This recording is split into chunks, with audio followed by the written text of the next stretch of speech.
इस बार विजयदशमी पर प्रधानमंत्री नरेंद्र मोदी लखनऊ में होंगे। इसे मोदी का प्लान यूपी विजय का हिस्सा माना जा रहा है। बताया जा रहा है कि 11 अक्टूबर यानी विजयदशमी के दिन प्रधानमंत्री सिर्फ 1 घंटे के लिए लखनऊ के रामलीला में पहुंचेंगे और रावण वध देखने के बाद वापस चले आएंगे। ये विजयादशमी देश के लिए बहुत खास है। आपने दिल्ली में ऐसी सरकार बनाई, आपके लिए दौड़ रही है। लखनऊ में भी ऐसी सरकार हो जो आपके लिए दौड़ने वाली। विजयदशमी पर बीजेपी का प्लान यूपी विजय। विजयदशमी पर मोदी मौजूद होंगे ऐशबाग रामलीला में, जहां करीब 5000 लोग उनका स्वागत करेंगे। लेकिन इस मैदान के जरिए मोदी संदेश देंगे पूरे यूपी को।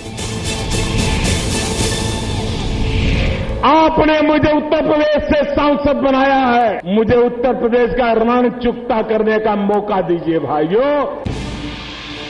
देश की सबसे पुरानी रामलीलाओं में से एक लखनऊ की रामलीला में मोदी रावण वध देखेंगे और उनके साथ मौजूद होंगे केंद्रीय गृह मंत्री और लखनऊ से बीजेपी सांसद राजनाथ सिंह, यूपी बीजेपी अध्यक्ष केशव प्रसाद मौर्य और यूपी बीजेपी के कई और बड़े नेता। लखनऊ की ऐशबाग रामलीला कमेटी ने न्योता यूपी के सीएम अखिलेश यादव को भी दिया है और यही अखिलेश के लिए बड़ी दुविधा भी हो सकती है कि वो मोदी के साथ मंच साझा करें या नहीं। सूत्रों के मुताबिक ऐशबाग रामलीला मैदान पहुंचने के बाद पीएम मोदी राम आरती करेंगे। इसके बाद मोदी विजयदशमी के मौके पर देश को संबोधित करेंगे। वहीं सुरक्षा कारणों से पीएम के हाथों रावण दहन के कार्यक्रम को रद्द किया जा चुका है। 70 साल से पाती जाती थी यहाँ पर। पाती मतलब पत्र भेजते थे लोग कि प्रधानमंत्री जी आएंगे, इस रामलीला कमेटी के हमारे मंत्री सामने आ रहे हैं। तो ये लोग चिट्ठी लिखते थे। मेरे पिताजी यहाँ पे 70 साल रामलीला में रहे, हर साल लिखी जाती थी प्रधानमंत्री जी, राष्ट्रपति जी हमारे रामलीला में आइए आइए। एक साधारण चिट्ठी पर देश का प्रधानमंत्री आ जाए। विपक्षी पार्टियां अक्सर ये आरोप लगाती हैं कि बीजेपी के मुंह में तो राम है लेकिन दिल में वोट है। राम नाम के सहारे ही बीजेपी ने राजनीति में फर्श से लेकर अर्श तक का सफर तय किया है।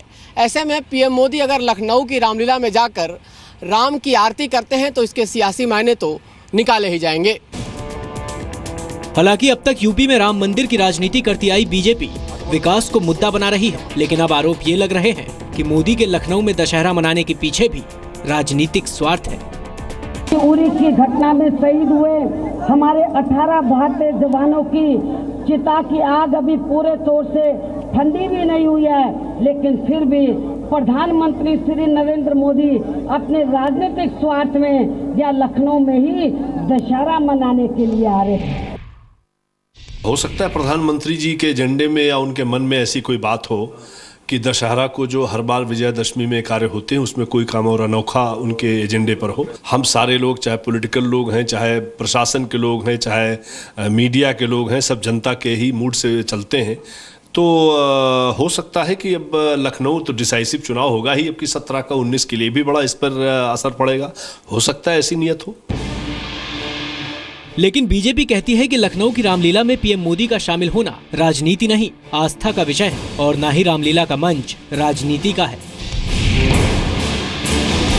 जिस प्रदेश के वो सांसद हैं, उस प्रदेश की राजधानी में क्या उनको रामलीला जाने की और दशहरा मनाने के लिए कहीं पर नो ऑब्जेक्शन सर्टिफिकेट लेना पड़ेगा? वो भारत के प्रधानमंत्री हैं, पूरा उत्तर प्रदेश खुश है। कुछ नेताओं के पेट में क्यों दर्द हो रहा है? लेकिन मोदी बीजेपी के स्टार प्रचारक हैं। वो करिश्मा भी मोदी का ही था जब यूपी में बीजेपी ने 80 में से 71 सीटें जीती थी और मोदी का परंपराओं को तोड़कर लखनऊ में दशहरा मनाना इसी का संकेत है कि इस विजयदशमी को बीजेपी यूपी को जीत का विजय पथ बनाना चाहती है। हम आने वाले दिनों में विजयादशमी मनाने वाले हैं।